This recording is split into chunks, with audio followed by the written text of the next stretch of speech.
पूरे बिहार में 75 साल में चपरासी से लेकर मुख्य सचिव तक अगर जितने भी लोग नौकरी में, सरकारी नौकरी में हैं, सबकी संख्या को आप जोड़ दीजिएगा तो वो संख्या होती है 23 लाख।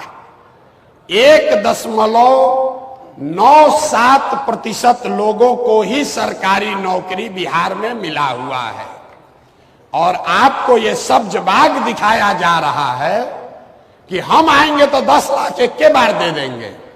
आप लोग पढ़े लिखे लोग हैं। 75 साल में 30 से ज्यादा सरकारों ने मिलकर 23 लाख नौकरी ही दिया है बिहार में। जाकर पढ़े लिखे आदमी है, चेक कर लीजिएगा। और लोगों को बताया जा रहा है कि हम तो साले भर में 10 लाख नौकरी दे देंगे।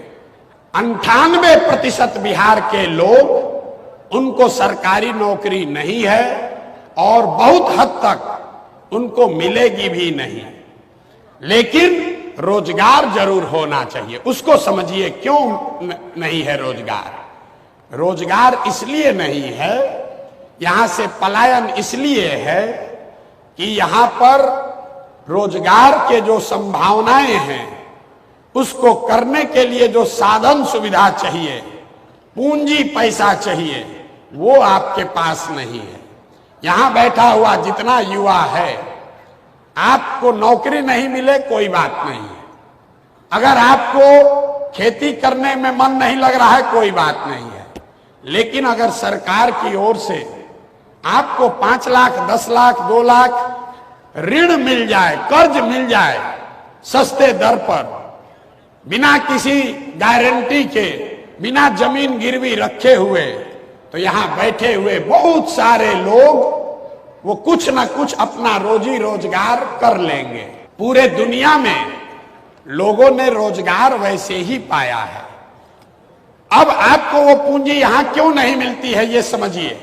रिजर्व बैंक ऑफ इंडिया हर साल एक आंकड़ा जारी करता है पूंजी के संबंध में, जिसको कहते हैं क्रेडिट डिपॉजिट रेशियो। मतलब बैंकों में हमने कितना पैसा जमा किया और बैंकों ने उसके एवज में आपको, हमको, सबको मिलाकर कितना पैसा वापस रोजी रोजगार के लिए दिया, घर बनाने के लिए दिया, गाड़ी खरीदने के लिए दिया, पढ़ाई करने के लिए दिया। इसको कहते हैं सीडी रेशियो। पूरे देश में सीडी रेशियो है 75% औसत।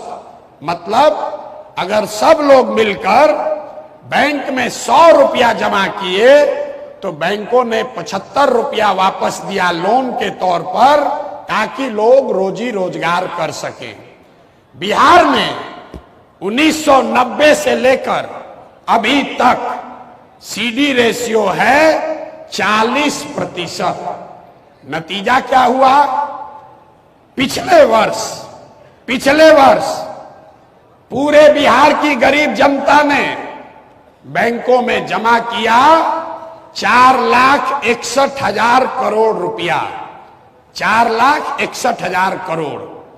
अगर 75% पैसा आपको, हमको, समाज को ऋण के तौर पर मिलता काम करने के लिए, रोजगार के लिए, तो बिहार के लोगों को मिलता 2,80,000 करोड़ रुपया। लेकिन मिला कितना?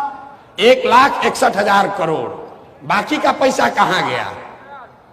बाकी का पैसा इन बैंकों ने बिहार से उन राज्यों में भेज दिया जहां उद्योग धंधे लग रहे हैं, जहां रोजगार हो रहा है।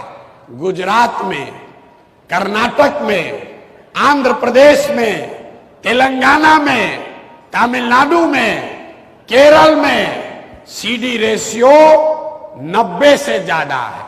मतलब वहां के लोग अगर 100 रुपया बैंक में जमा किए तो उनको 90 रुपया मिला रोजी रोजगार के लिए। और बिहार के गरीब लोग 100 रुपया जमा किए, आपको 40 रुपया मिला। इसका असर क्या है, इसको समझिए। पिछले 30 वर्षों में बिहार के बैंकों ने बिहार से 26 लाख करोड़ रुपया, याद रखिए और लोगों से पूछिए, यहां के वित्त मंत्री को भी पता नहीं है, कोई पूछता ही नहीं है। 26 लाख करोड़ रुपया आपका हमारा ये पैसा दूसरे राज्यों में भेज दिया। आपको आदमी का पलायन दिखता है, हम आपको बता रहे हैं कि ये पलायन इसलिए है क्योंकि यहां से पूंजी और बुद्धि का पलायन है। पैसा जो है वो बाहर जा रहा है, जो पढ़ लिख कर बुद्धिमान है वो बाहर जा रहा है, तो जो बच गया लेबर, उसके पास तो कोई ऑप्शन ही नहीं है, विकल्प ही नहीं है, उसको बाहर जाना ही जाना है। अब इसको गंवई भाषा में समझिए। मान लीजिए कि आपको बाल काटने आता है, आपके पास 20,000 रुपया है, आप चाहते हैं कि एक सैलून लगाकर हम एक अपना रोजी रोजगार शुरू करें। आप सैलून खोलने गए तो लोगों ने बताया इसमें 1 लाख रुपया लगेगा। दूसरे राज्य में 80,000 70,000 रुपया आपको बैंक से लोन मिल जाएगा, 20,000 रुपया आप जमा कीजिएगा, सैलून खोल लीजिएगा। लेकिन बिहार में वो लोन नहीं मिलेगा, तो 20,000 रुपया में क्या करेगा? 5,000 रुपया किसी दलाल को देगा, 2,000 रुपया में ट्रेन का टिकट खरीदेगा, बस का टिकट खरीदेगा और जाकर बॉम्बे में किसी सैलून में मजदूरी करेगा। ये पूंजी का प्रभाव है। जन सुराज का मंत्र है कि 15 साल से कम उम्र के हर बच्चे को पढ़ाई की अच्छी व्यवस्था कर दी जाए ताकि बेरोजगारों की संख्या में इजाफा न हो, और 15 साल से 45 साल के उम्र के लोगों को अब पढ़ाने का फायदा नहीं है। अब क्या पढ़िएगा, तो जो पढ़ना था पढ़ लिए। 15 से 45 साल के उम्र के बच्चों को रोजगार अगर देना है तो यहां पर पूंजी की व्यवस्था उन लोगों के लिए करनी होगी। घर घर अगर पूंजी की व्यवस्था होगी तो यहाँ का युवा इतना काबिल है, उसमें वो क्षमता है, यहाँ की माताएं बहनें वो काम कर सकती हैं, उनको साधन व्यवस्था दे दिया जाए तो सब लोग कुछ ना कुछ कर सकता है। कुछ नहीं करेगा, 4 गो गाय भैंस तो सब पाल लेगा, मुर्गा फार्म सब खोल लेगा। गुजरात में 1970 के जमाने में सबसे पहले ग्रामीण क्षेत्र में पैसा तब आया जब अमूल खुला और घर घर से 15 लीटर 20 लीटर लोग दूध बेचना शुरू किया। बिहार में वो सुविधा नहीं है, यहाँ रोजी रोजगार करने की सुविधा नहीं है।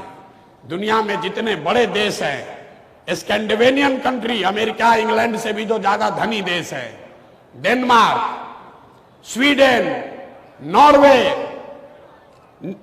जो ये देश है जिनको स्कैंडिनेवियन कंट्री कहते हैं, यहां पर सबसे ज्यादा प्रॉस्पेरिटी है, सबसे ज्यादा खुशहाली है, सबसे ज्यादा पैसा है।